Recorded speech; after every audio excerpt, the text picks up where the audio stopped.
งนอนกอดหมอนเคียงร่างคิดเช่นหน้านวลนาง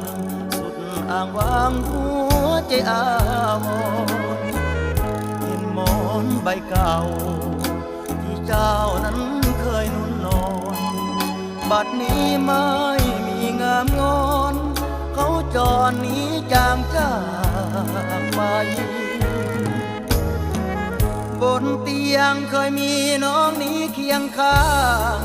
ผมผ้าคลายหนาวให้นางคิดถึงเรือนร่างแทบขาดใจเจ้าจากพี่